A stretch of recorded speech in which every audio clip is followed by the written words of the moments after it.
gloire de gloire. Merci parce que tu as permis à ce que nous soyons encore là. Tu as permis à ce que nous soyons encore à cette réunion. Ce n'était pas gagné d'avance. Ce n'est pas le fruit de nos efforts. Ce n'est pas le fruit de notre intelligence. Ce n'est pas le fruit de notre capacité personnelle. Mais c'est le fruit de ta miséricorde. C'est le fruit de ta grâce. C'est le fruit de ta faveur à notre égard. Parce que tu as voulu à ce que ce soit. Et Seigneur, nous voulons être reconnaissants par rapport à cela. Nous te disons merci, Seigneur. Nous te rendons toute la gloire. Élevons la voix, disons merci à Jésus. Disons merci au Seigneur parce qu'il a permis à ce que le programme ait lieu. Il a permis à ce que ce programme puisse tenir effectivement. Disons merci à Jésus. Remercions le Seigneur Jésus. Remercions le Seigneur Jésus. Remercions le Seigneur Jésus. Remercions le Seigneur Jésus. Remercions le Seigneur Jésus. Remercions-le de tout cœur si nous savons la grâce que nous avons reçue d'être là. Alors que plusieurs auraient aimé être à ce programme. Plusieurs auraient souhaité participer à ce programme. Nous n'avons pas eu la grâce. Mais nous avons eu la grâce d'être là. Alors élevons notre voix. Disons merci à Jésus. Rendons grâce à Jésus. Rendons gloire à Jésus. Rendons toute l'honneur, toute l'adoration à Jésus. Disons merci au Seigneur de tout notre cœur parce qu'il a permis à ce que nous soyons là. Il a permis à ce que nous soyons au rendez-vous. Disons-lui merci, disons-lui merci, disons-lui merci. Élevons nos voix, élevons le voix, élevons le voix, élevons le voix, élevons le voix. Disons merci au Seigneur. Disons merci au Seigneur. Disons merci au Seigneur. Nous allons profiter, nous allons confier tout ce qui va se faire maintenant dans le Seigneur. Nous allons demander au Saint-Esprit de prendre le contrôle de toutes choses, de diriger toutes choses pour la gloire du nom de Jésus. De diriger chaque pas, chaque chose qui sera faite, chaque chose qui sera dit, chaque enseignement qui sera donné, chaque série qui sera diffusée, chaque chose, chaque parole de l'orateur, que le Saint-Esprit prenne le contrôle de tout et qui conduise. Jésus a dit à Pierre, ce n'est pas la chair et le sang qui t'ont révélé ce que tu es en train de dire, mais cela vient de la part du Saint-Esprit. Nous allons demander à ce que l'orateur de ce soir, celui-là qui va parler, qui va nous enseigner, qui va nous dire quelque chose sur toi, puisse le dire de la part du Saint-Esprit, qui puisse le dire inspiré du Saint-Esprit, qui puisse le dire conduit par le Saint-Esprit, qu'il en soit ainsi. Alors élevons la voix, élevons la voix, élevons la voix, élevons la voix.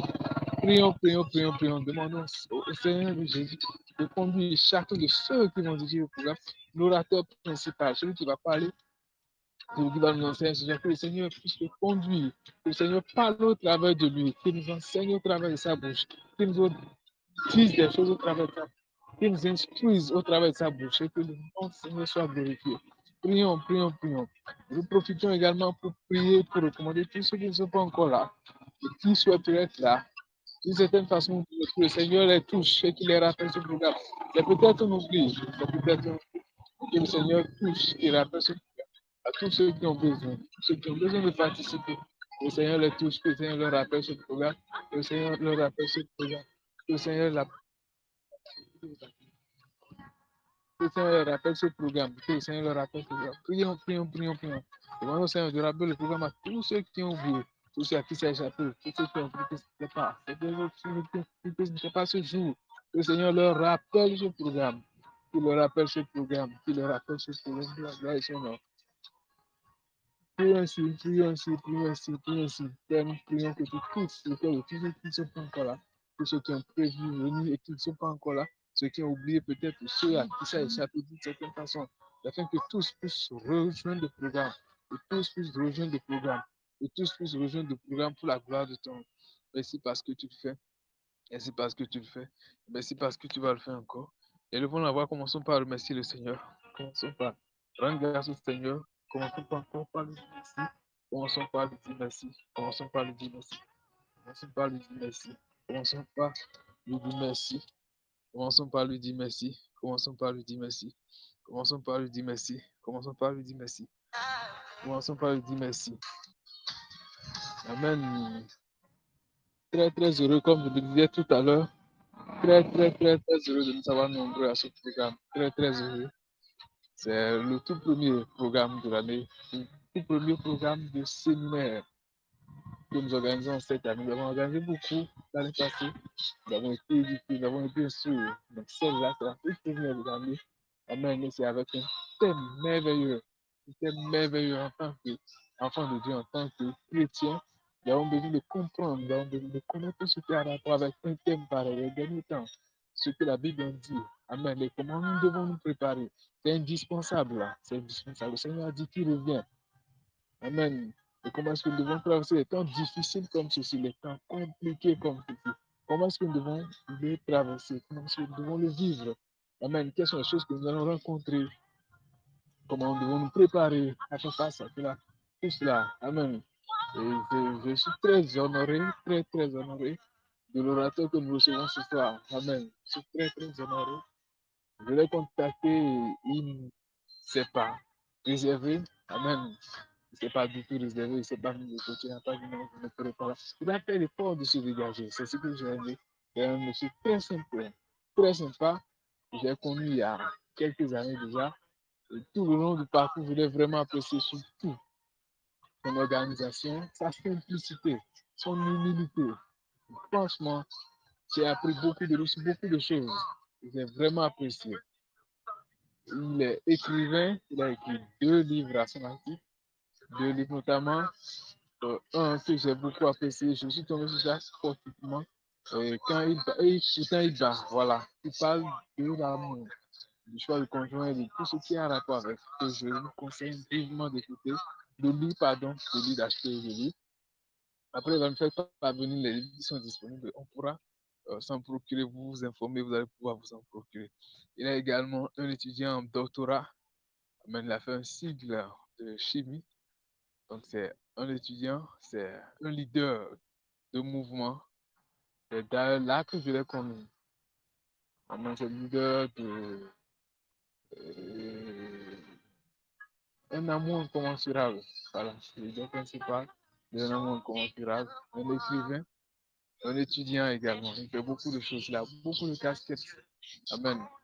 C'est donc lui que le Seigneur a choisi pour nous enseigner, pour nous instruire ce soir. Amen. Il a beaucoup de connaissances. Il a beaucoup de connaissances. Il a beaucoup de connaissances. Il a également beaucoup d'expérience. On a besoin de nous asseoir et d'écouter de tels genres de personnes, des personnes qui ont eu des parcours comme ça. Je crois que ça va beaucoup nous aider, ça va mieux nous préparer par rapport à beaucoup de choses. Amen. Sans plus tarder, je vais laisser la parole à Monsieur Agostinho Judas. Amen. Pour le programme. Merci.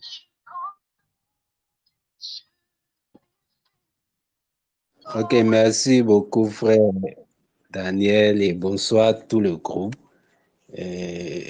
Je voudrais qu'on commence d'abord par encore élever nos voix et remercions le Seigneur. Nous, Père, nous te remercions, nous te disons merci.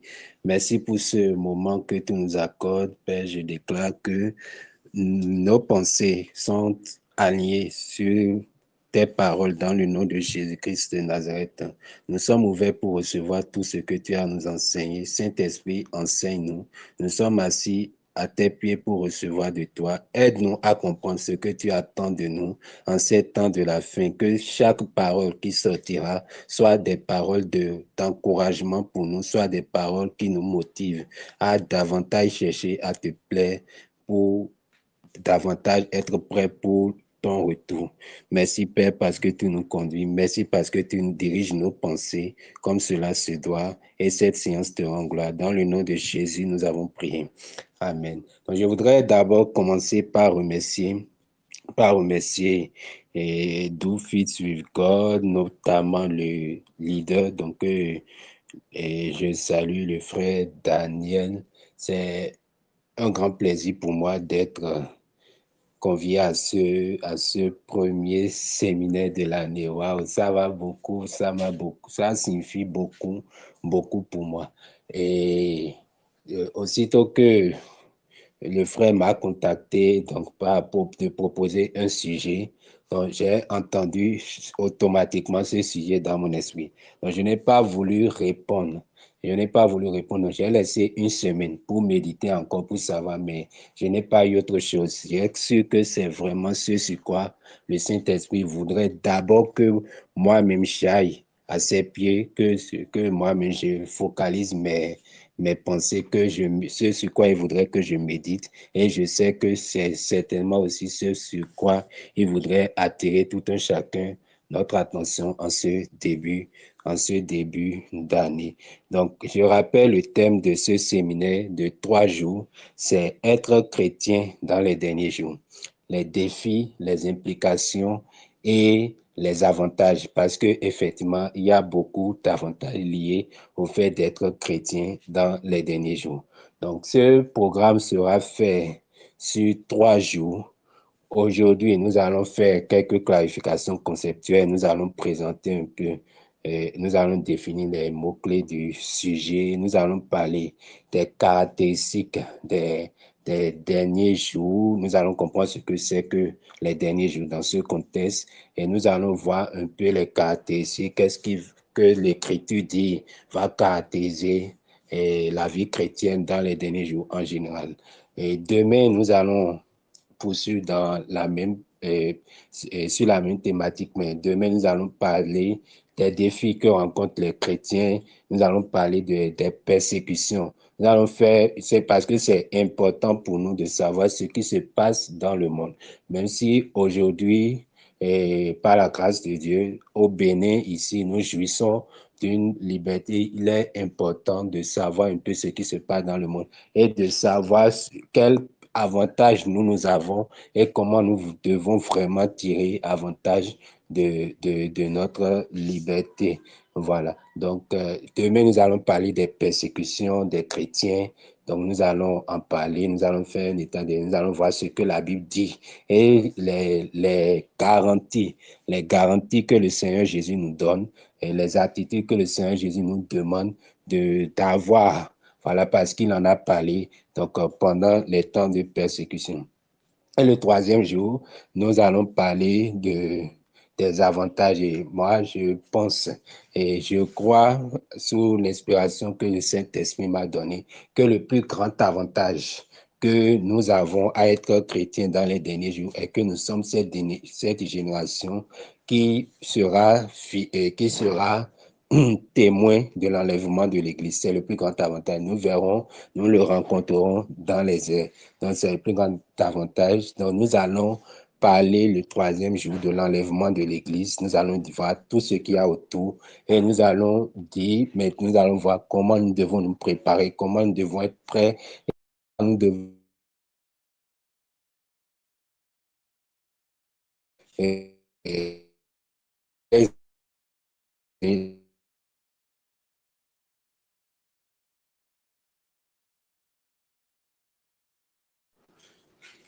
donc, nous allons poursuivre et nous allons entrer rapidement dans le thème d'aujourd'hui. Aujourd'hui, nous allons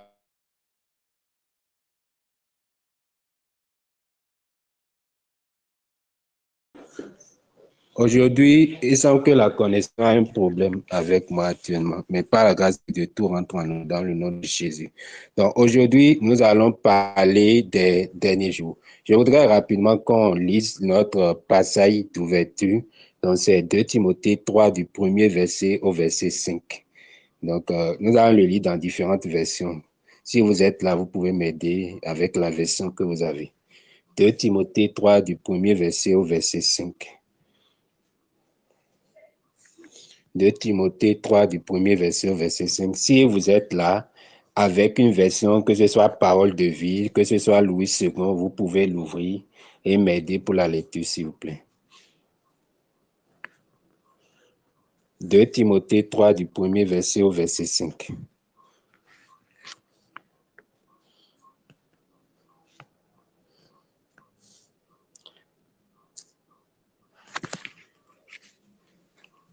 Allô, vous êtes là? Vous pouvez ouvrir votre micro si vous me recevez et vous m'aidez à lire 2 Timothée 3 du premier. Oui, 2 Timothée 3.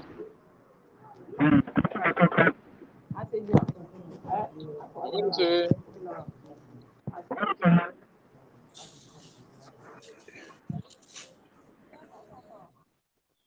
Vous me recevez? Ça peut aller? Oui, frère Evrard, vous pouvez partir. Frère Obed, tu peux attendre. Ok. Frère Evrard, frère Daniel, vous pouvez partir. D'accord. Je suis avec la version Bible 2 Timothée 3, à partir du verset 1er. Sache bien que dans la période finale de l'histoire, les temps seront difficiles. Les hommes seront égoïstes, avides d'argent, vantards et prétentieux. Ils parleront de Dieu d'une manière injurieuse et n'auront pas d'égard pour leurs parents. Ils seront ingrats, dépourvus de respect pour ce qui est sacré. sans cœur, sans pitié, calomniateur, incapable de se maîtriser, cruel, ennemi du bien, emportés par leur passion et enflés d'orgueil. Ils seront prêts à toutes les trahisons. Ils aimeront le plaisir plutôt que Dieu. 7. Ils resteront attachés aux pratiques. J'espère que oui, c'est le dernier. 7. Ils resteront attachés aux pratiques extérieures de la piété. Mais en réalité, ils ne voudront rien savoir de ce qui en fait la force. Détourne-toi de ces gens-là. Amen. Et merci frère et frère Daniel. Et frère Obed, tu peux nous aider avec ta version.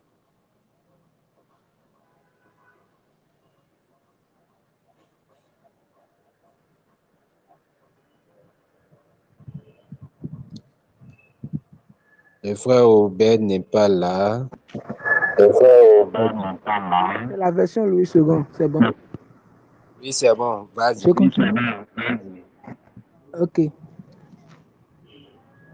La parole de Dieu dit, sache que dans les derniers jours, il y aura des temps difficiles, car les hommes seront égoïstes, amis de l'argent, fanfarons, hautains, blasphémateurs, rebelles à leurs parents, ingrats, irréligieux, insensibles, déloyaux, calomniateurs, intempérants, cruels, ennemis des gens de bien, traîtres, emportés, enflés d'orgueil, aimant le plaisir plus que Dieu, ayant l'apparence de la piété, mais reniant ce qui en fait la force. Éloigne-toi de ces hommes-là. Que Dieu bénisse sa parole. Alors, j'ai fini. Amen. Merci beaucoup, frère Obed. Est-ce que nous avons une autre version?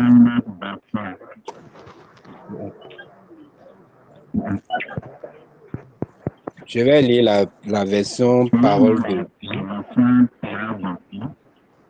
Dans 2 Timothée 3, du premier verset au verset 5. Tu dois le savoir, dans les derniers jours, il y aura des moments difficiles. Les gens seront égoïstes, amis de l'argent, ils se vanteront, ils seront orgueilleux, ils insulteront Dieu, ils désobéiront à leurs parents, ils ne seront plus capables de dire merci, ils ne respecteront plus les choses de Dieu, ils seront durs sans pitié, ils diront du mal des autres, ils mèneront une vie de désordre, ils seront cruels, ennemis du bien, ils trahiront les autres, ils seront violents. L'orgueil les rendra aveugles. Ils aimeront le plaisir au lieu d'aimer Dieu. Ils feront semblant d'être fidèles à Dieu, mais en réalité, ils rejetteront la puissance de la foi. Tout le dos à ces gens-là. Amen. Donc, je vais poursuivre, je vais lire maintenant la version TLB, et c'est la version Living Bible en anglais que maintenant j'ai traduit en français. Je lis.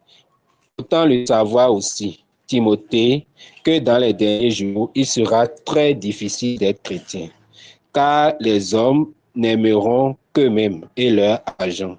Ils seront fiers et vantards, se moqueront de Dieu, désobéiront à leurs parents, ingrats envers eux et complètement méchants. Ils seront têtus et ne céderont jamais aux autres. Ils seront constamment des menteurs et des fauteurs de troubles et ne penseront rien à l'immoralité. Ils seront durs et cruels et se moqueront de ceux qui essaient d'être bons. Ils trahiront leurs amis. Ils seront impétueux, gonflés d'orgueil et préféreront les bons moments à l'adoration de Dieu. Ils iront à l'église, oui, mais ils ne croiront pas vraiment tout ce qu'ils entendront. Ne vous laissez pas duper par des gens comme ça. Gloire à Dieu. Donc là, nous avons lu différentes versions de ce passage et moi, j'aime particulièrement la version TLB que je viens de lire. Et le premier verset il dit ceci, il dit, autant le savoir, Timothée, que dans les derniers jours, il sera très difficile d'être chrétien. J'aime beaucoup cette version. Donc, il sera très difficile d'être chrétien. Donc, nous allons faire la clarification conceptuelle tout à l'heure. Il sera très difficile d'être chrétien. Nous notons d'abord que il n'est pas dit qu'il sera impossible, mais il sera très difficile. Il sera très difficile d'être chrétien. Et au verset 5, l'apôtre Paul parle, il dit, ils iront, parle de ces gens-là, il dit, ils iront à l'église, oui, mais ils ne croiront pas vraiment tout ce qu'ils entendront. Alléluia. Cela nous montre en fait que dans ce passage, l'apôtre Paul est en train de parler de ce qui va se passer, ou bien des quartiers. Il est en train de parler des croyants, de l'état des croyants dans les derniers jours. Donc, il est en train de parler des chrétiens. Il a dit, ils iront à l'église. Ils iront à l'église. Donc, il n'est pas en train, tout ce qu'il a cité ne concerne pas le monde. Il a dit, ils seront méchants, ils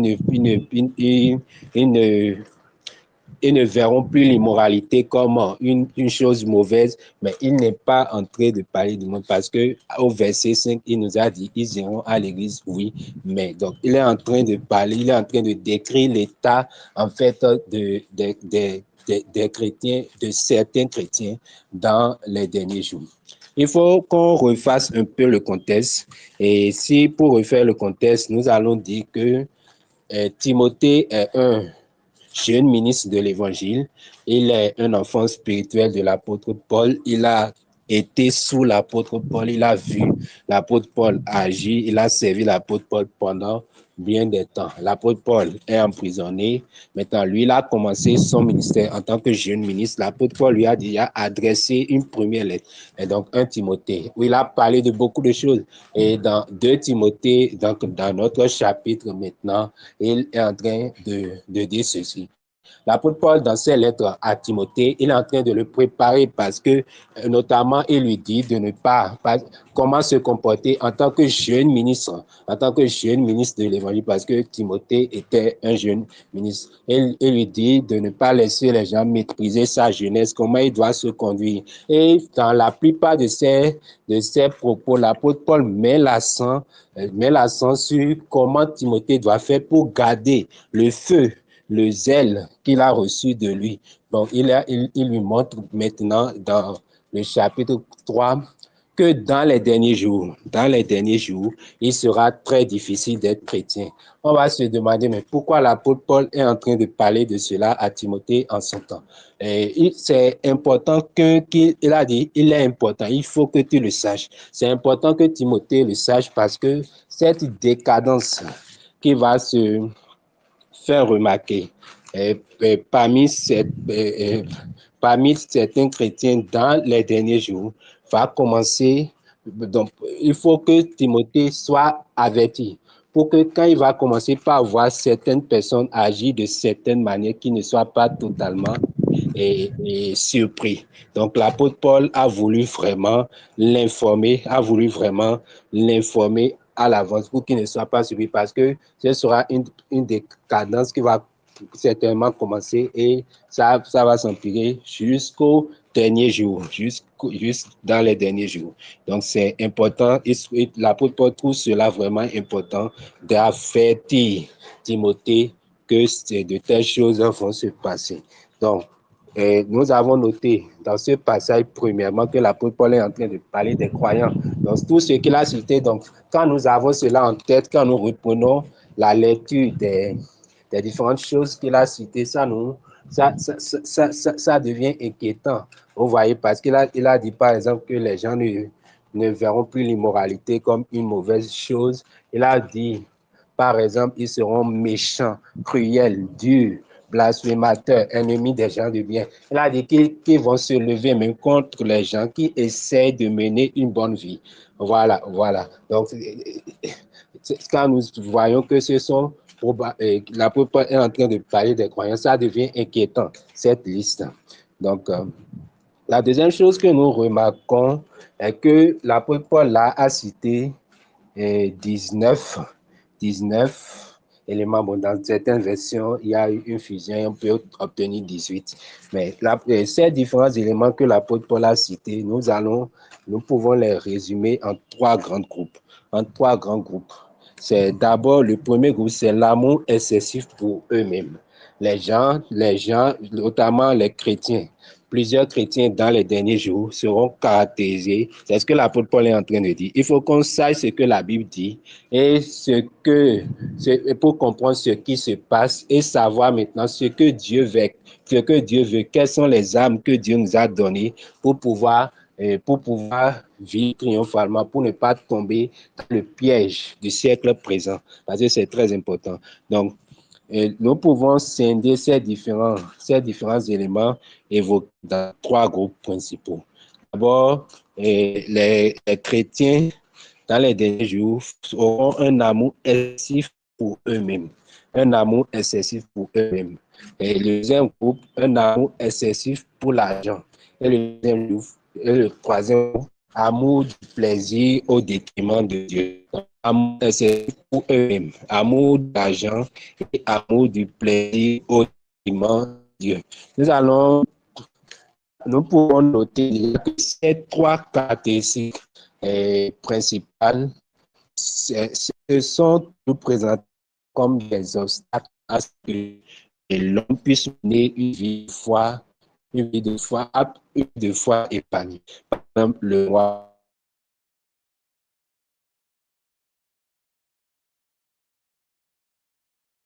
Ok, nous avons 12, le verset 1er.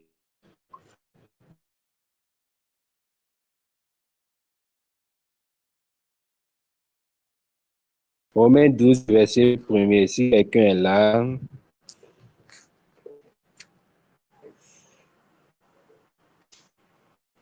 Bon. La connaissance n'est pas bien entendue.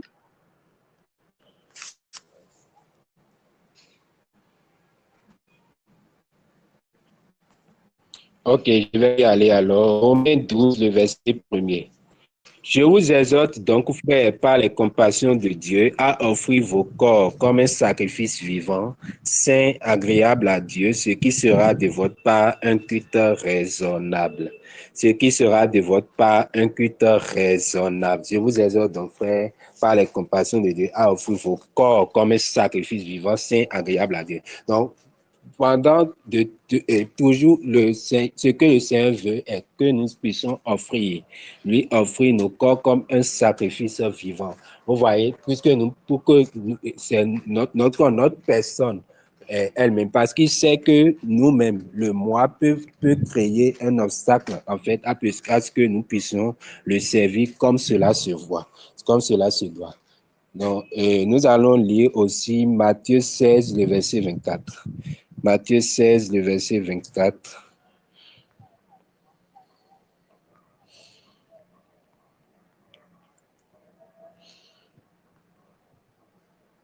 Matthieu 16, le verset 24. Alors, je dis, oui, allez-y, frère.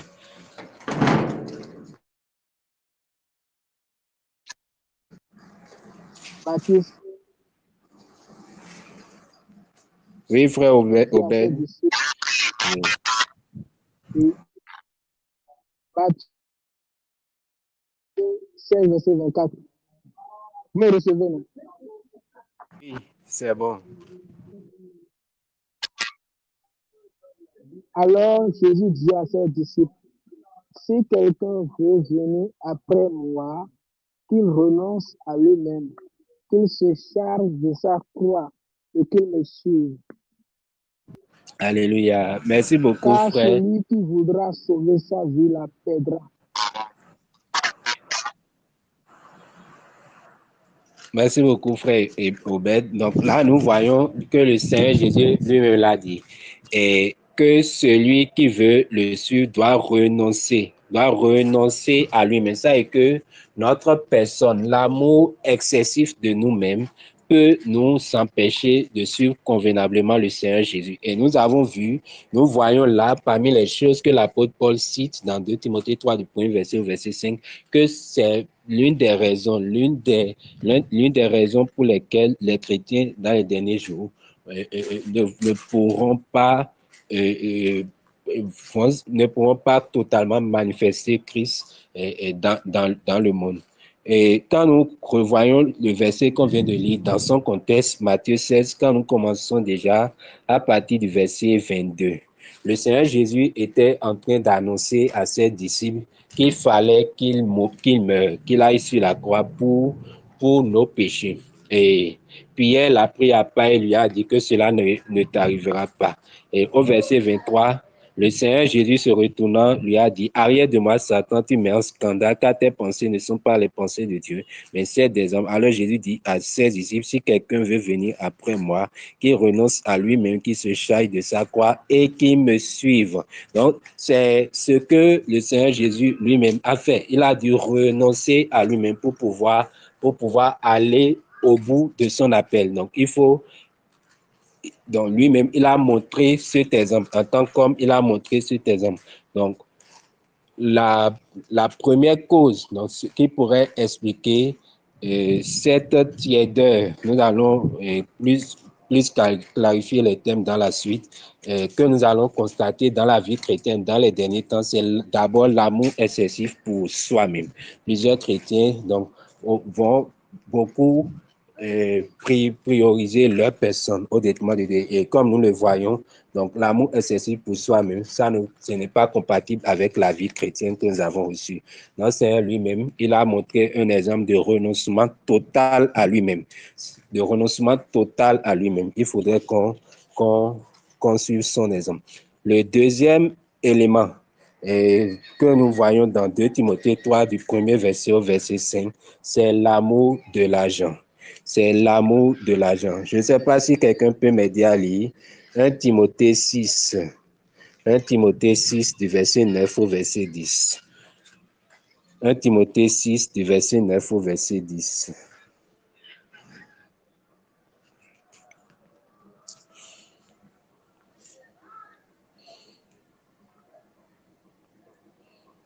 « 1 Timothée 6 du verset 9 au verset 10. 1 Timothée 6 du verset 9 au verset 10. Je lis. Mais ceux qui veulent s'enrichir tombent dans la tentation, dans le piège et dans beaucoup de désirs insensés et pernicieux qui plongent les hommes dans la ruine et la perdition. Car l'amour de l'argent est une racine de tous les maux, et quelques-uns, en étant possédés, se sont égarés loin de la foi et se sont jetés eux-mêmes dans bien des tourments. L'apôtre Paul a tout dit dans ce passage.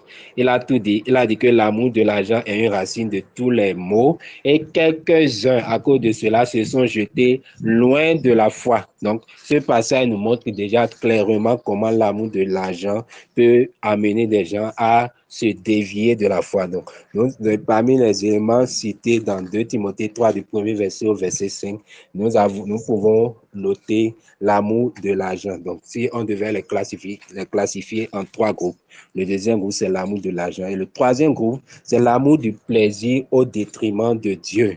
L'amour du plaisir au détriment de Dieu. L'amour du plaisir au détriment de Dieu. Nous allons lire Luc 21, verset 34 et Jacques 4, le verset 4.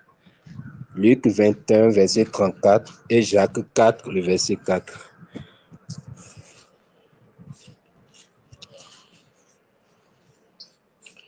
Donc, Luc 21, le verset 34 et Jacques 4, le verset 4. Jacques 4, le verset 4 dit, « Adultères que vous êtes, ne savez-vous pas que l'amour du monde est inimitié contre Dieu? Celui donc qui veut être ami du monde sera automatiquement ennemi de Dieu. » Alléluia. Donc, Luc 24, le verset... Luc 21, le verset 34. Si quelqu'un est là, que la personne nous aide, s'il vous plaît. Luc 21, le verset 34. Oui, je suis là. Luc 21, Luc verset 21, verset 34. 4. Et prenez garde Oui, à allez-y. vous-même, de peur que votre cœur ne soient apaisantis par la gourmandise et l'ivrognerie et par les soucis de la vie, et que ce jour-là ne vous surprenne inopinément. Amen. Amen, merci, frère Daniel. Donc, ce passage aussi est clair. Le Seigneur Jésus a averti ses disciples, nous a averti du fait que l'essai du manger et du boire, cela peut être traduit, cela peut être remplacé par l'amour du plaisir. Vous voyez, du plaisir. Voilà, et peut nous empêcher d'être prêts pour son retour. Vous voyez, donc ce passage nous montre déjà cela. Donc, les éléments que l'apôtre Paul énumère dans 2 Timothée 3, du premier verset au verset 5, nous les avons scindés en 3 groupes, en 3 catégories que nous estimons que ce sont les obstacles nous estimons que ce sont les obstacles qui se présenteraient devant la vie pour que les gens puissent mener une vie chrétienne réussie dans les derniers jours. Et nous avons vu que ces obstacles se sont toujours dressés contre la foi chrétienne, l'amour de notre personne, l'amour de moi, donc le moi, l'amour de l'argent et l'amour du plaisir au détriment de Dieu. Ces choses se sont toujours dressées comme obstacles, se sont présentées même au Seigneur Jésus lors de la tentation. Quand nous allons dans Matthieu 4, ce sont des éléments que Satan lui a proposés. Satan lui a présenté la gloire, la richesse de tout le monde. Vous voyez, donc, le Seigneur Jésus a surmonté ces obstacles. Mais l'apôtre Paul nous dit que dans les derniers jours, il sera difficile, pas impossible. Donc, il n'a pas dit impossible, mais il sera très difficile pour les gens de vivre une vie qui soit conforme à ce que la parole dit. Il sera difficile pour les gens de franchir, de vaincre ces différents obstacles qui se sont toujours présentés contre la foi chrétienne. Maintenant, nous allons passer à quelques clarifications conceptuelles dans le thème. Le thème, si on doit le rappeler, c'est être chrétien dans les derniers jours. Être chrétien dans les derniers jours. Être chrétien dans les derniers jours. Donc, nous allons définir quelques thèmes. C'est d'abord chrétien. Nous allons commencer par chrétien. Nous allons aller maintenant dans derniers jours. Voilà, nous allons définir 2 thèmes, chrétien et derniers jours. Le mot chrétien, nous allons voir son étymologie dans Acte 11, le verset 26. Acte 11, le verset 26. Si quelqu'un est là, que la personne nous aide. Donc, Acte 11, le verset 26. Déjà, l'étymologie nous dit que le mot chrétien signifie celui qui appartient à Christ, celui qui est petit Christ. Nous allons voir quand est-ce que le mot a été utilisé pour la première fois et quel était le contexte. Et chrétien, si quelqu'un est là, que la personne nous aide, s'il vous plaît. Acte 11, le verset 26.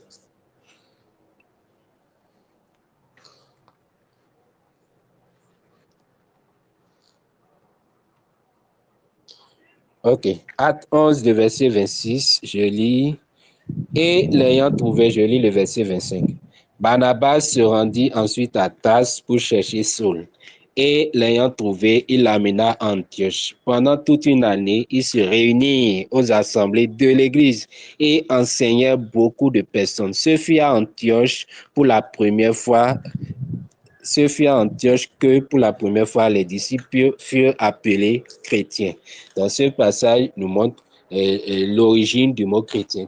Ce sont les gens qui ont vu ces disciples de Jésus dont l'Église était en train de naître. Ce sont les gens qui ont vu leur manière d'opérer. Ce sont les gens qui ont vu leur manière d'agir. Ils se réunissaient à l'Église, ils rompaient le pain. Les gens ont vu cet amour et le Seigneur Jésus avait prédit déjà cela. Dans la prière qu'il a adressée au Père dans Jean 17, il a dit qu'il soit un afin que le monde sache, que tu les as envoyés.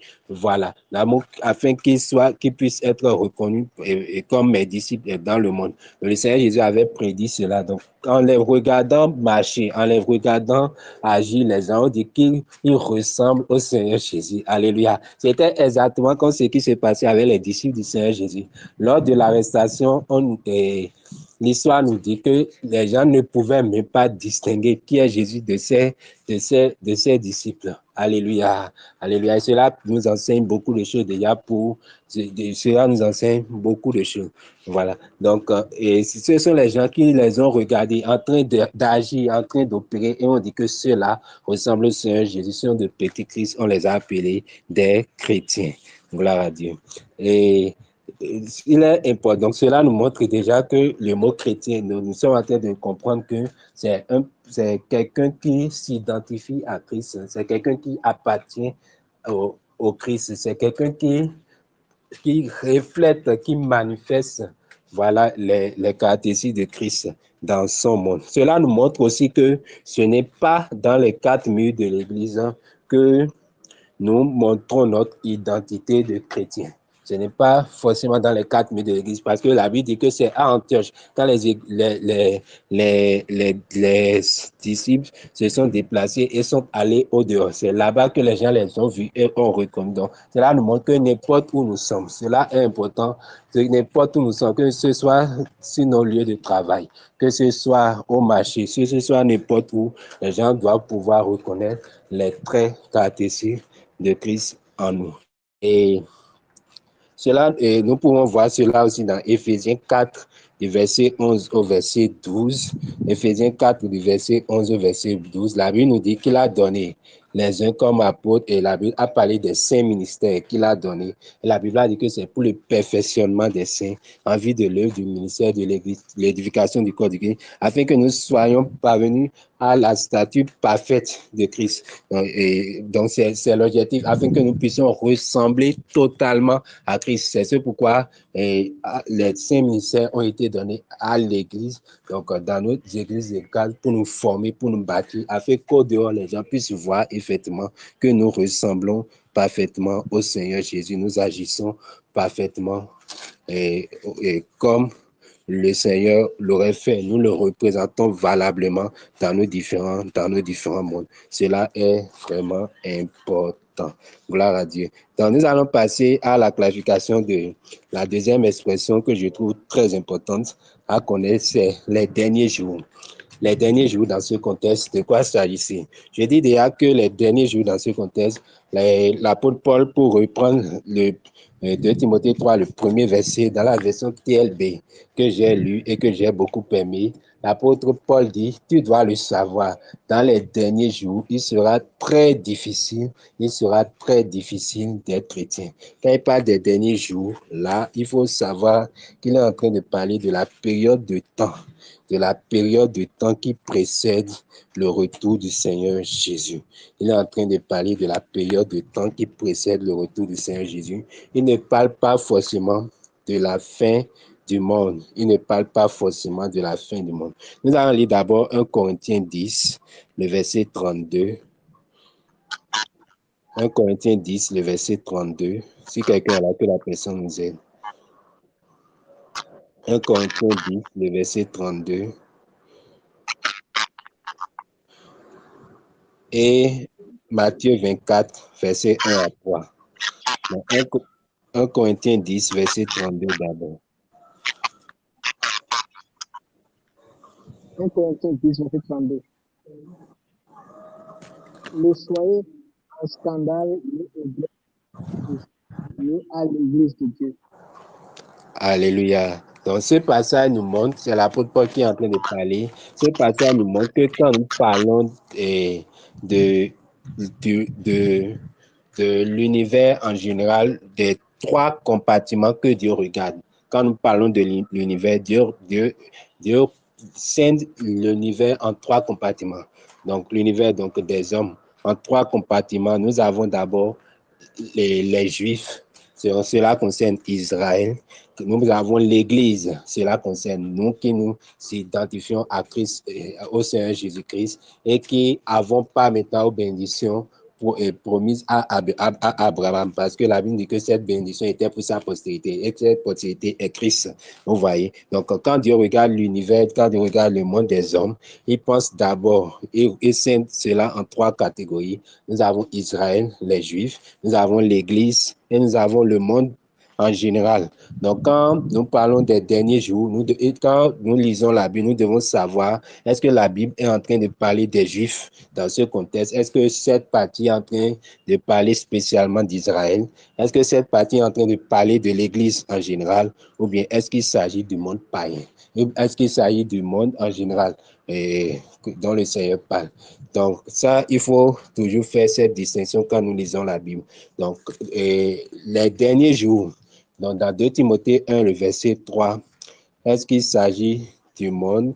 Est-ce qu'il s'agit de l'Église? Est-ce qu'il s'agit d'Israël? Nous allons lire Matthieu 24, du verset 1 au verset 3. Matthieu 24, du verset 1 au verset 3. Si quelqu'un est là, que la personne nous aide, s'il vous plaît. Matthieu 24, du verset 1 au verset 3. Matthieu 24, du verset 1 au verset 3. Matthieu 24, verset 1, verset 3. Il dit, comme au sortir du disciples s'approchaient et lui en fait remarquer les constructions. Mais il leur dit, voyez-vous tout cela, je vous le dis en vérité, il ne restera pas ici pierre sur pierre qui ne soit renversé. Il s'assit sur la montagne des Oliviers et les disciples vont en particulier lui faire cette question. Dis-nous quand cela arrivera-t-il et quel sera le signe de ton avènement et de la fin du monde. Amen. Donc, merci beaucoup, frère Obed.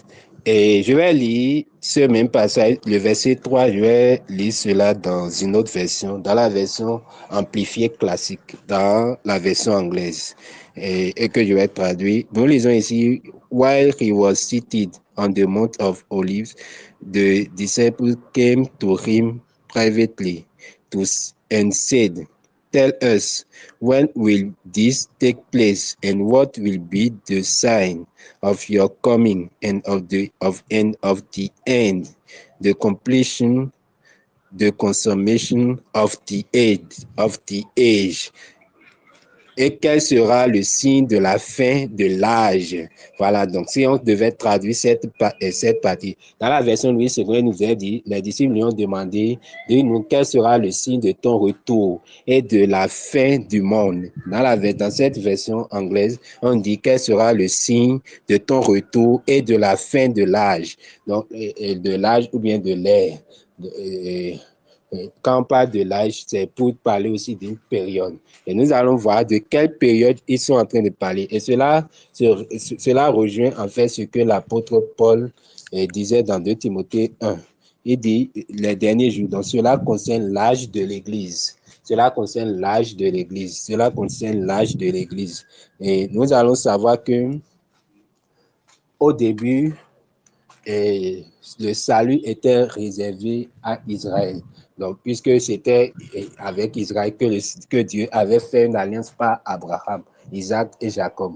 Donc, ils appartenaient à Dieu par leur naissance biologique. Mais par Jésus, par le Seigneur Jésus-Christ, le salut a été étendu à tout le monde. Et l'âge de l'Église, l'ère de l'Église est née quand? Le jour de la Pentecôte. Nous allons lire dans Actes 2, du verset 14 au verset 21. Acte 2, du verset 14 au verset 21.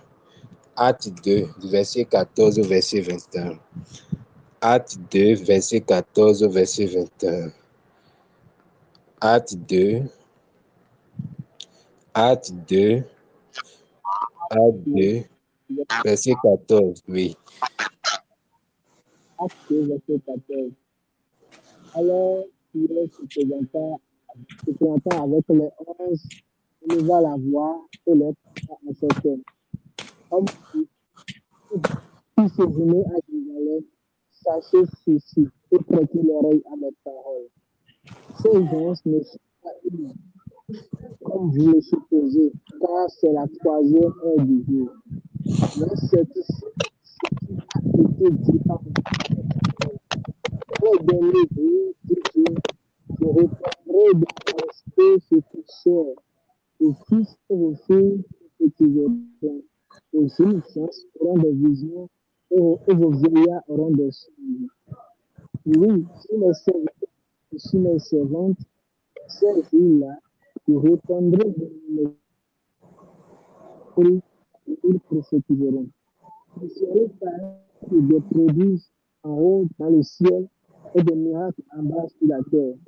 Le sang, le feu et les vapeurs de fumée, le soleil se changera en ténèbres et la lune en sang dans l'arrivée du jour du Seigneur, de ce grand jour et glorieux. Alors quiconque invoquera le nom du Seigneur sera sauvé. Ok, merci frère Obed. On peut s'arrêter là. Donc, je disais que l'aide de l'Église. Donc, l'Église est née le jour de la Pentecôte. Vous voyez, donc qu'est-ce que Pierre est en train de dire? Il est en train de faire appel à la prophétie de il est en train de faire appel à la prophétie de Joël qui dit dans les derniers jours, je répandrai de mon esprit sur toute terre, sur toute chair. Donc, dans les derniers jours, cela concerne certainement la fin de l'ère ou bien de la période d'Israël. Donc, cela marque aussi le début de l'ère de l'Église. Donc, l'âge de l'Église a commencé le jour de la Pentecôte, donc à la Pentecôte. Donc, dans les derniers jours, dit Dieu, je répandrai de mon esprit sur toute chair. Et depuis, l'esprit de Dieu est répandu sur toute chair et nous avons la période de grâce où nous pouvons recevoir le Seigneur Jésus par la foi. Par la foi. Et nous sommes toujours dans cette période-là. Et l'ère de l'Église prend fin, ou bien cette période de grâce prend fin à l'enlèvement de l'Église. Sinon, après l'enlèvement de l'Église, ce n'est plus la période de grâce. La Bible nous dit que ce sera un temps de grande tribulation. Et c'est seulement par la mort que les gens seront sauvés. Par la mort. Donc, c'est pourquoi nous allons le voir le dimanche. C'est pourquoi il est important, il est impératif que nous puissions être enlevés, que nous puissions nous préparer pour être enlevés très bientôt quand le Seigneur Jésus reviendra. Cela est vraiment impératif. Donc, après la fin de l'ère de l'Église prend fin à l'enlèvement, ou bien cette période de grâce prend fin à l'enlèvement de l'Église, puisque l'Église serait enlevée. Et après cela, il y aura la période de grande tribulation. Et la période de grande tribulation. Et quand nous regardons 2 Timothée 3, le verset 1er, nous comprenons que l'apôtre Paul dit dans les derniers jours, il sera difficile d'être chrétien. Et tout ce qu'il a énuméré là, c'est que quand nous voyons, ce serait en une période où l'homme sera toujours libre.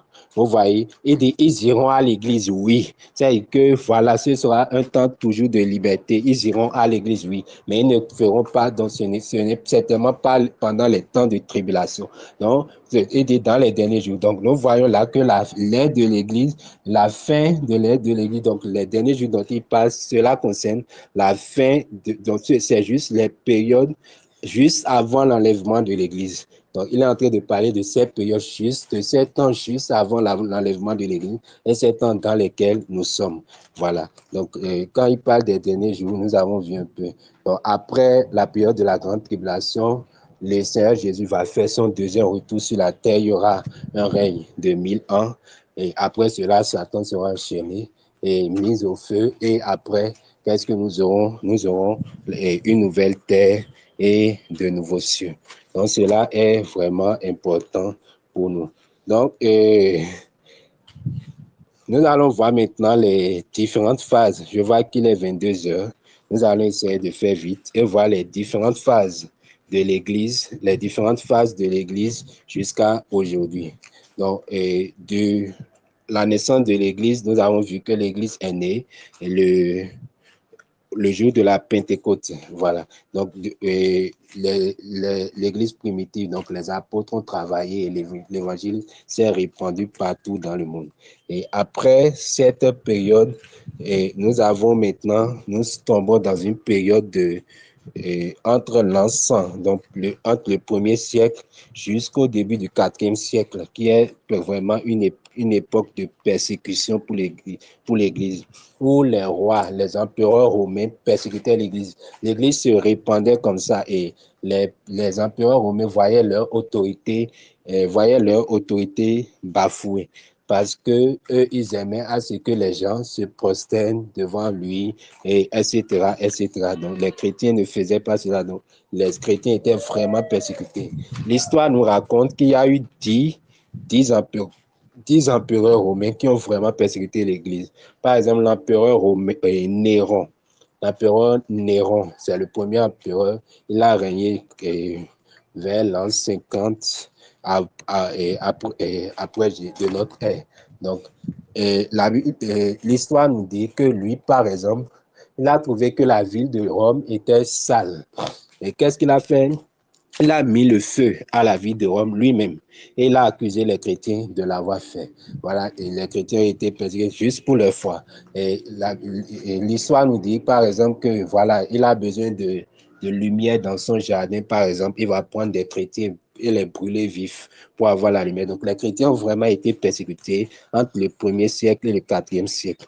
Et après cela, nous sommes venus dans l'ère et la 3e phase que l'Église a traversée, c'est l'Église des compromis. Parce qu'après la persécution, après cette période où l'Église a été vraiment persécutée du 1er au 4e siècle, on dira que Dieu a fait. Il y a eu un roi, il y a eu un empereur romain qui s'appelle Constantin, qui a donné sa vie. Bon, est-ce qu'il a donné sa vie à Jésus? Bon, il y a un empereur romain qui a reconnu maintenant le christianisme et qui a reconnu le christianisme, voilà, parce que le Dieu des chrétiens l'aurait aidé à vaincre ses ennemis. Donc, il a reconnu le christianisme. Donc, depuis ce moment, cela a fait que l'État et l'Église il y a eu une mission entre l'État et l'Église. Donc, l'Église est devenue une Église des compromis. Si l'empereur était vraiment né de nouveau, ce serait bien. Mais le problème est que il n'a pas eu une véritable conversion. Vous voyez, et cela a influencé les pratiques de l'Église parce que si c'est quelqu'un qui n'est pas vraiment né de nouveau, qui doit prendre des décisions pour l'Église, c'est que ça devient un peu problématique. Donc nous sommes tombés, après l'étape de la persécution de l'Église, nous sommes tombés dans une phase où l'Église faisait des compromis. Donc, faisait des compromis avec le monde. Donc, après cela, nous sommes tombés dans une phase de l'église des traditions ou de l'église idolâtre. L'église est tombée dans l'idolâtrie. Les pratiques romaines se sont intégrées dans l'église parce que l'église est devenue une religion d'État et tous les empereurs qui ont suivi directement Constantin ont fait la promotion du christianisme. Donc, le christianisme est devenu maintenant une religion d'État et c'est à ce niveau, l'histoire nous raconte que le baptême par aspersion est venu et plusieurs choses, plusieurs dérives ont commencé par s'implanter dans l'Église. Et l'Église est devenue idolâtre parce que les Romains étaient vraiment des idolâtres. Et c'est à ce moment que les tableaux ont commencé par venir dans l'Église, les symboles qui étaient dans la tradition romaine ont commencé à être implantés dans l'Église. L'Église est devenue idolâtre. Et il y a eu cette étape. Donc, il y a eu d'abord l'Église apostolique. Il y a eu entre le 1er siècle et le 4e siècle, l'Église a été totalement persécutée. Après, Constantin est venu, l'Église a commencé à faire des compromis avec le monde. Nous avons la 4e phase maintenant qui est l'Église des traditions ou l'Église de l'idolâtrie. Et voilà donc. Maintenant, la 5e phase qui a suivi, c'est l'église des réveils. Donc, les réformateurs ont commencé par se lever comme Martin Luther. Martin Luther s'est levé et a commencé par s'opposer à ces pratiques. Voilà, parce que en son temps, par exemple, vu que le clergé était tout puissant, on dit par exemple qu'il fallait payer et quand vous payez juste, vos péchés, quel que soit le péché que vous avez commis, votre péché est pardonné. Donc, la 5e phase de l'Église où les réformateurs se sont levés, Martin Luther a compris dans la Bible, est reparti à la Bible. Et parce qu'il faut souligner qu'en ce temps, on ne pouvait même pas lire la Bible. La Bible était cachée. On disait que quand tu lis la Bible, tu vas devenir fou. Donc, Martin Luther est parti à la découverte de la vie. Il a vu, il a compris en fait que le salut s'obtient uniquement par la grâce, que ce n'est pas par les œuvres, ce n'est pas par l'argent ou bien la solution. Donc, il s'est levé, c'est là que il y avait d'autres réformateurs, le protestantisme est né. Donc, la 6e phase de l'Église, c'est l'Église des missions. Et à ce moment, Martin Luther et les autres réformateurs ont facilité la traduction de la Bible en Allemagne. Et en ce moment aussi, il y a eu les inventions technologiques. Gutenberg a déjà inventé l'imprimerie. Donc la Bible a été imprimée et envoyée dans plusieurs nations et la Bible s'est répandue. Ensuite, l'étape des missions est venue entre le 18e siècle et le 20e siècle. Entre le 18e siècle et le 20e siècle, l'étape des missions est venue. Les missionnaires sont partis un peu partout dans le monde annoncer la parole de Dieu. Et la dernière phase est, et nous allons voir la dernière phase dans Apocalypse 3, du verset 14 au verset 22. C'est là où nous en sommes aujourd'hui, la 7e phase de l'Église. Là où nous en sommes aujourd'hui. Apocalypse 3. Apocalypse 3 à partir du verset 14. Donc, la Bible, c'est le Seigneur Jésus qui est en train d'adresser une lettre à l'église de Laodicée. Il dit, voici ce que dit l'Amen, le témoin fidèle, le véritable commencement et de la création de Dieu. Je connais tes œuvres, je sais que tu n'es ni froid ni bouillant. Puisses-tu être froid ou bouillant? Et ainsi, parce que tu es tiède et que tu n'es ni froid ni bouillant, je te vomirai de la bouche. Donc, nous voyons en fait l'état de l'église et dans les derniers jours. Donc, et dans les derniers jours, bien la 7e phase de l'église, telle que la Bible nous dit, c'est une église tiède. On voit, c'est une église qui n'est pas aussi, voilà. Donc, cela, c'est l'état en général. Donc, c'est le risque, en fait, voilà. Parce que nous avons tout. La suite dit, Apocalypse 3, le verset 17 dit, parce que tu dis, je suis riche, je me suis enrichi et je n'ai besoin de rien. Et parce que je ne sais, et parce que tu ne sais pas que tu es malheureux, misérable, pauvre, aveuglé. Parce qu'aujourd'hui, nous avons tout à notre disposition. Nous avons l'Internet, nous avons tellement de choses à notre disposition. Il dit, je te conseille, donc, mais le Seigneur dit qu'il y a de l'espoir. Il y a de l'espoir pour nous. Il y a de l'espoir pour l'Église, en tout n'est pas perdu. Il dit, je te conseille d'acheter de moi. Donc, il faut une sincère repentance. Il dit, une sincère repentance pour pouvoir, il dit, à celui qui vaincra, pour pouvoir jouir de la promesse. Il dit, à celui qui vaincra, je le ferai asseoir avec moi sur mon trône. Comme moi, j'ai vaincu, je me suis assis avec mon Père sur son trône. Donc là, nous voyons la 7e phase de l'Église qui est là où nous sommes aujourd'hui, l'Église tiède. Donc, pour rappeler les sept étapes que l'Église a traversées jusqu'à ce jour, nous avons eu l'Église apostolique et ensuite nous avons eu l'Église persécutée par les empereurs romains. Ensuite, l'Église des compromissions. L'Église des compromissions avec les empereurs, à partir de Constantin. Et ensuite, l'église des traditions, ou bien l'église idolâtre. Ensuite est venue l'église des réformes. Et ensuite, les missions. Et enfin, la 7e phase, telle que la Bible nous dit, est la tiédeur. La tiédeur et l'apostasie. L'apostasie, qu'est-ce que c'est? L'apostasie est le fait de renoncer ou d'abandonner sa foi ou ses croyances religieuses. C'est un éloignement des enseignements ou des pratiques d'une religion.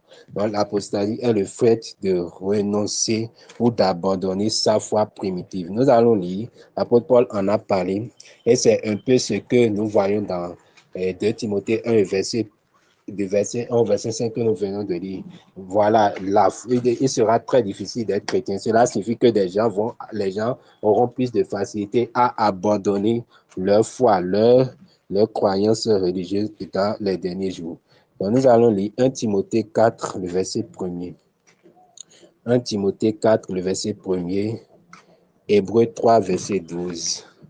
1 Timothée 4, le verset 1er. 1 Timothée 4, le verset 1er dit, mais l'Esprit dit expressément que dans les derniers temps, quelques-uns abandonneront la foi pour s'accrocher à des esprits séducteurs et à des doctrines de démons. Vous voyez, donc cela montre déjà, voilà.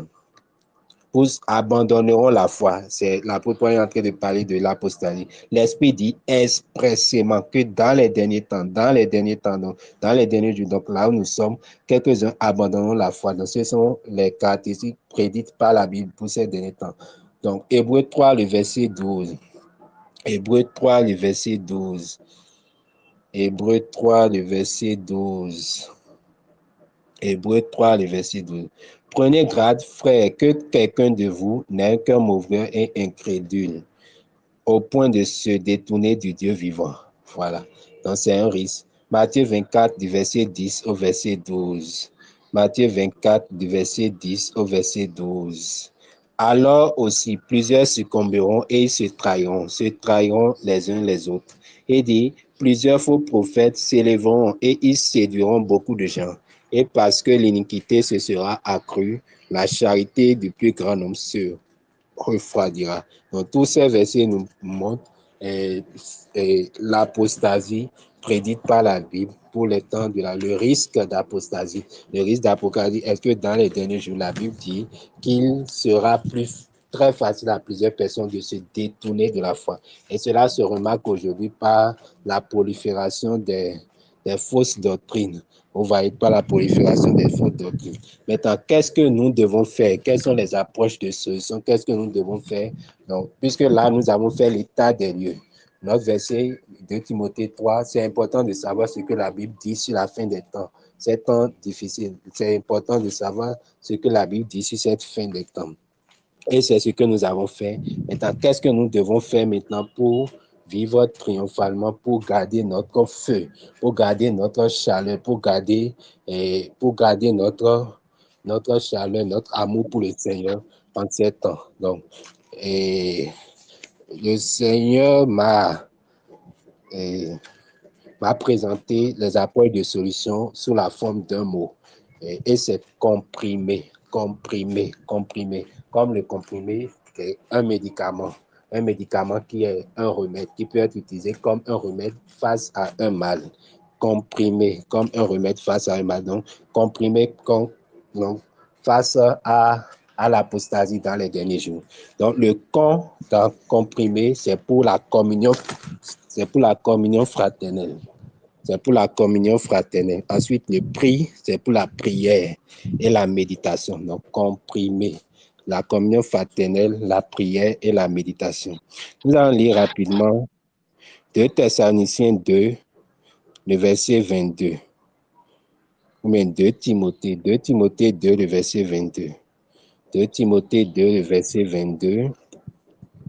La Bible dit, fuis les passions de la jeunesse et recherche la justice, la foi, la charité, la paix avec ceux qui invoquent le Seigneur d'un cœur pur. C'est important. C'est pourquoi la communion avec les frères, donc avec les frères qui invoquent avec les frères, donc c'est très important pour pouvoir vivre, pour ne pas tomber dans le piège de l'apostasie dans les derniers jours.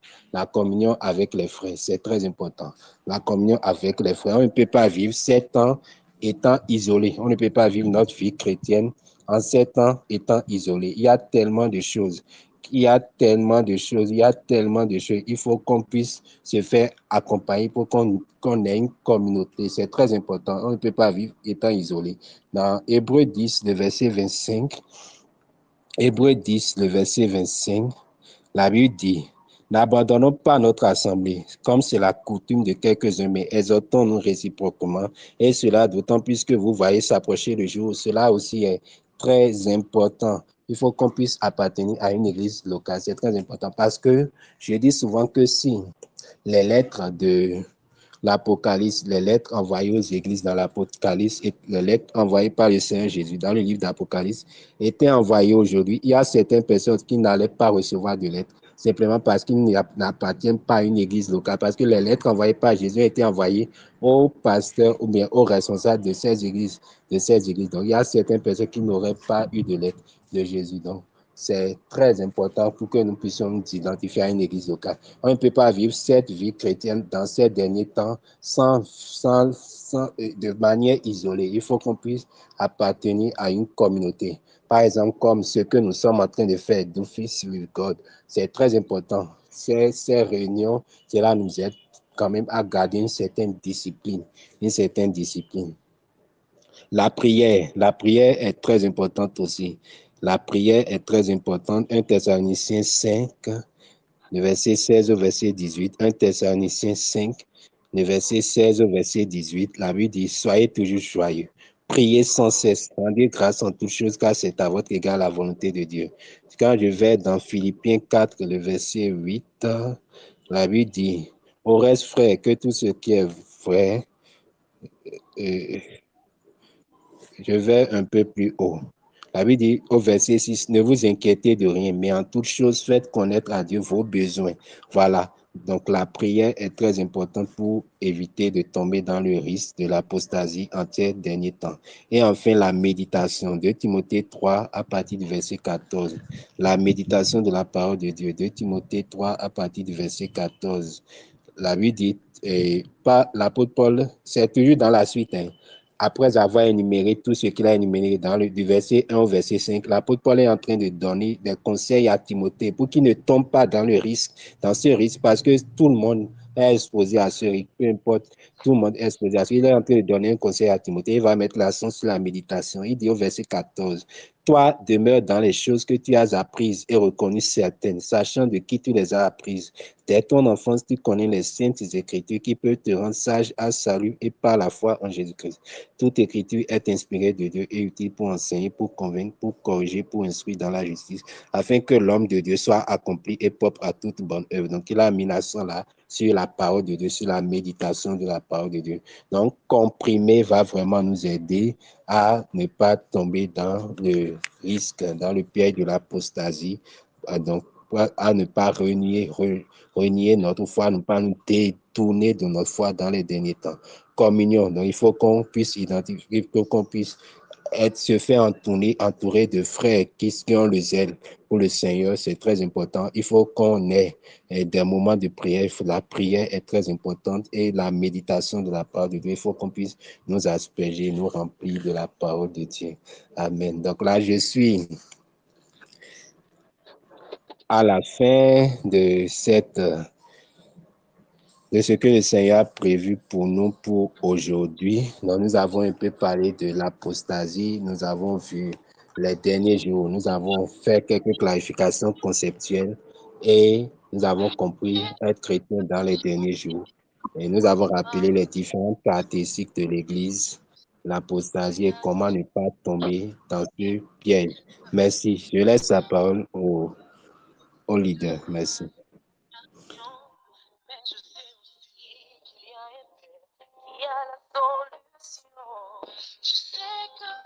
Merci, frère Gilas. Merci beaucoup. Merci beaucoup. Que le Seigneur bénisse abondamment.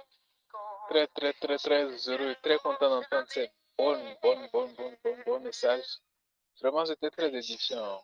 Très édifiant. Et beaucoup d'informations que je n'avais pas, j'avoue. C'est vraiment rempli de connaissances, vous savez. Vraiment rempli de connaissances. Et cet atout, voilà, comment faire pour tenir, pour ne pas tomber dans l'apostasie, de comprimer. C'était très, très, très, c'était très, très, très édifiant. Très, très édifiant. Très, très édifiant. Notamment les différentes époques depuis l'Église, depuis Jésus jusqu'à actuellement. Mais c'était très édifiant. Très, très, très, très, très édifiant. Je tiens vraiment à dire merci au président pour ce programme qu'il a su préparer. Cette histoire de Constantin, j'entendais le nom de Constantin, mais je ne connaissais pas vraiment l'histoire. Jusqu'à ce que je m'entende, peut-être qu'il décide d'unir l'Église à la communauté parce qu'il dit que le Dieu de l'Église l'a sauvé pendant la guerre, des histoires comme ça. C'est très, très, très, très parfait. Je veux que nous allons la voir, je veux que nous commençons par remercier le Seigneur. Nous commençons par remercier le Seigneur. Pendant que nous sommes à la fin du programme de ce soir, commençons par dire merci au Seigneur, commençons par dire merci au Seigneur, commençons par rendre grâce au Seigneur. Tout ce programme, disons-le merci, disons-le merci. Merci Seigneur parce que tu m'as exaucé, parce que tu m'as enseigné, parce que tu m'as dit quelque chose encore ce soir. Tu m'as parlé Seigneur, tu m'as enseigné ta parole encore ce soir. Tu m'as dit quelque chose sur ce thème que nous sommes en train de voir. Chrétien, face aux adversités des derniers temps. Qu'est-ce qu'il faut faire? Défis et tout ce qui va avec, Seigneur. Merci parce que tu m'as parlé. Merci parce que tu m'as enseigné. Merci pour tout ce que tu as dit. Merci, Seigneur Jésus. Merci, Jésus-Christ. Nul n'est épargné de cette histoire d'apostasie. Nul n'est épargné de cette histoire. Personne n'est suffisamment intelligent pour empêcher de tomber dans l'erreur. Personne n'est suffisamment intelligent. La Bible dit que l'orateur a dit que c'était écrit aux chrétiens. Les choses a été envoyées aux chrétiens. Il y a les chrétiens qui disent éloignez-vous de ces gens-là. Il y a des gens qui seront en train d'aller à l'église, mais auront perdu le zèle, auront perdu la foi, vont devenir des méchantes personnes, bien qu'ils sont dit qui seront des personnes qui prétendent être chrétiens, mais ils réussissent ce qu'ils font faire la force. Peut-être qu'on est déjà tombé dans le cas. Il ne s'agit pas de personnes spécifiques, il y a des personnes qui n'ont pas su prendre garde à certaines choses. Ça peut arriver à n'importe qui. Alors, je ne sais pas où est-ce que tu te trouves dans cette affaire-là. Si ton zèle est déjà perdu, si ta foi est déjà perdue, si tu es déjà tombé, tu as déjà perdu le temps de prière, tu as déjà perdu le temps de méditation, tu as déjà perdu la communion fraternelle, je veux que tu pries. Élève ta voix. C'est un temps que nous avons. C'est un temps que nous avons. C'est un temps que nous avons. Si le Seigneur a permis ce programme et qu'il a permis à ce qu'on écoute tout cela, je crois qu'il y a une raison pour laquelle le Seigneur a permis. Et je crois que nous devons prier. Si tu parles, alors il t'écoutera. L'orateur a dit qu'il a reçu ce message et qu'il attendait pour voir si cela allait changer pendant près d'une semaine. Et jusqu'à maintenant, cela n'a pas changé. Le Seigneur a quelque chose à faire. Tu es d'accord avec moi que si tu es éteint, si tu ne tiens plus, si ta lampe n'est plus allumée, lorsque le Seigneur viendra chercher l'église, tu ne vas pas faire partie. Et l'objectif pour lequel Christ est venu sur la terre, la raison pour laquelle Christ a versé son sang, c'est toi. Est-ce que tu vas perdre le salut que Christ t'a donné? Est-ce que tu vas devenir froid au point où tu ne peux plus rien faire? Je suis pris, j'ai le temps de parler à Dieu.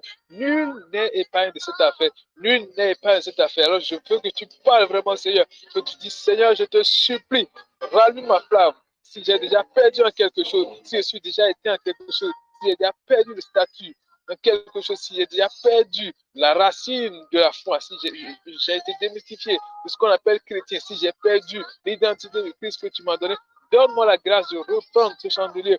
Donne-moi la grâce de reprendre ce chandelier. Donne-moi la grâce de reprendre ce statut. Donne-moi la grâce de revenir à cette position. Aide-moi la grâce, Seigneur. Aide-moi, aide-moi. Aide-moi par ta grâce. Aide-moi, je te supplie. Prie, prie, prie, prie, prie, prie, prie, prie. Demande au Seigneur de t'aider, de te ramener à la raison, de te ramener à ce qui est juste. Demande au Seigneur de t'aider. Demande au Seigneur de t'aider. Demande au Seigneur de t'aider. Demande-le de t'aider, demande-le de te ramener à la réalité, de te ramener à la vérité, de te ramener à tout ce qui est nécessaire, tout ce qui est indispensable. Je veux que tu pries non seulement pour toi, mais que tu pries pour le corps du Christ entier, que tu pries pour le corps du Christ entier. Nos frères sont dans des difficultés, nos frères sont dans des histoires compliquées, nos frères sont dans des histoires difficiles. Ça ne concerne pas que toi, ça ne me concerne pas moi seul. Il y a beaucoup de personnes. Si tu observes bien, tu verras qu'ils sont en train de s'éteindre peu à peu. Il a dit l'amour du plus grand homme se refroidira. Beaucoup sont déjà en train de s'éteindre. Et on a besoin de prier. Tu ne prieras pas seulement pour toi, tu prieras aussi pour ton frère, pour ta soeur, dans l'église ou partout dans le monde entier. Le corps du Christ en entier a besoin de revenir à la vérité. Alors prie aussi pour les autres. Prie aussi pour les autres. Demande au Seigneur de rallumer la flamme, de rallumer la flamme, de rallumer la flamme. Seigneur, rallume la flamme dans la vie de chaque personne. Rallume la flamme dans la vie de chaque personne. Rallume la flamme dans la vie de chaque personne. Et rends-nous plus attentionnés. Rends-nous plus attentionnés, Seigneur. Rends-nous plus attentionnés, Seigneur. Rends-nous plus attentionnés. Tu vas prier pour l'orateur ce soir. Un merveilleux message bien préparé. Bien préparé. Si cet homme n'avait pas investi son temps, si cet homme n'avait pas investi toutes ses ressources, tout ce qu'il avait à disposition pour se mettre à disposition de ce programme, on n'allait pas avoir un message bien préparé comme cela. Alors je voudrais que tu pries pour cet homme et que tu demandes au Seigneur de remplir cet homme davantage de sagesse, d'intelligence et de connaissance. Que le Seigneur prépare davantage cet homme pour le corps du Christ. On en a besoin. On en a besoin. On en a besoin. On a besoin encore et encore de personnes comme ça. Le livre qui a été cité tout à l'heure pour Éphésiens dit qu'il a préparé des uns comme des apôtres, des prophètes et tout ça pour l'édification du corps du Christ. Plus le corps du Christ est édifié, plus le corps du Christ est bâti, alors plus elle va tenir ferme par rapport à tout ce qui arrivera. Plus les enseignements sont solides, plus elle pourra tenir par rapport aux fausses doctrines. Alors prions. Prie pour cet homme. Demande au Seigneur de le remplir davantage de sa sagesse. Il le remplit davantage de sa connaissance. Il le remplit davantage de son intelligence. Remplis-le, Jésus. Remplis-le, Jésus. Remplis-le, Jésus. Remplis-le encore et encore. Remplis-le encore et encore. On a besoin encore de lui. On a besoin encore de lui, Seigneur. Fais-le grandir plus, Seigneur. En toutes choses, en toutes choses, en toutes choses, que ce soit dans ses études, Seigneur, dans le travail qu'il fait, dans toutes choses, Seigneur, que ta grâce, ta protection soit avec lui, Seigneur, que ta miséricorde et ta faveur soient avec lui, au nom de Jésus. Remplis davantage, Seigneur, instruis-le encore, enseigne-le encore, Seigneur, ce que nous avons besoin de recevoir, Seigneur. Nous n'avons pas encore terminé le programme continue encore demain, et nous voulons faire. Tu le prépares encore pour demain. Prépare-le encore demain, Seigneur. Prépare-le encore. Permets-le, Seigneur, de mettre en pratique tout ce qu'il enseigne aussi, Seigneur, afin d'être trouvé digne de toi, Seigneur Jésus, pendant que nous recevons du Père. Merci parce que tu le fais. Qu'il ne soit pas seulement celui qui dit et qui ne fait pas paix, mais qui le dise et qui le mette aussi en pratique et qu'à la fin tu dis, bien joué, bon et fidèle serviteur, entre dans la joie de ton Père. Merci parce que tu le fais. Reçois tout l'honneur, reçois toute la gloire, reçois toute la majesté, Seigneur, et que ton nom soit glorifié. Que ton nom soit glorifié, que ton nom soit glorifié, que ton nom soit glorifié, que ton nom soit glorifié. Merci Seigneur Jésus. Au nom de Jésus, nous avons prié. Amen.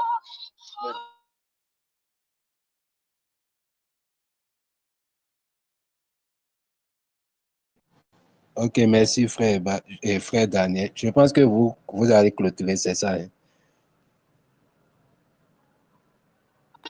D'accord. Et je me dis merci encore, frère Judas, merci beaucoup pour ce Merci sacrifice, pour aussi, cet frère Daniel. investissement. Vous avez fait beaucoup pour nous. Je suis très content de vous savoir être orateur de ce programme. Et je prends plaisir à tout ce que j'entends. Franchement, je prends plaisir à ce que j'entends. Et je suis très heureux d'entendre ces bonnes choses, ces bons messages. Vous savez, au passage, le frère Oubed, que le Seigneur vous bénisse abondamment. Et tous ceux qui ont rejoint la ligne, que le Seigneur vous bénisse abondamment. Le programme n'est pas terminé, le programme continue demain. J'aurais aimé que ce soit plus de 3 jours parce que les choses que nous entendons sont vraiment intéressantes. Franchement, très intéressantes. Mais ce n'est pas grave. On aura l'occasion de recevoir encore le frère Judas une autre fois. Amen. Alors que le programme n'est pas terminé, le programme continue demain, samedi et le dimanche. Amen. Le programme continue demain, c'est chaque soir à partir de 21h. On a été légèrement un peu en retard aujourd'hui, mais ce n'est pas grave. Demain, on fera l'effort de rattraper le temps. Amen. Que le Seigneur veille abondamment. Pour tous ceux qui voudront, à la fin, on va diffuser le lien par lequel vous pouvez suivre le programme en ligne, en direct et tout ça. Ne vous inquiétez pas pour ceux qui n'auraient pas pu suivre. Merci à tous et d'ici là, disons-nous à demain. Shalom.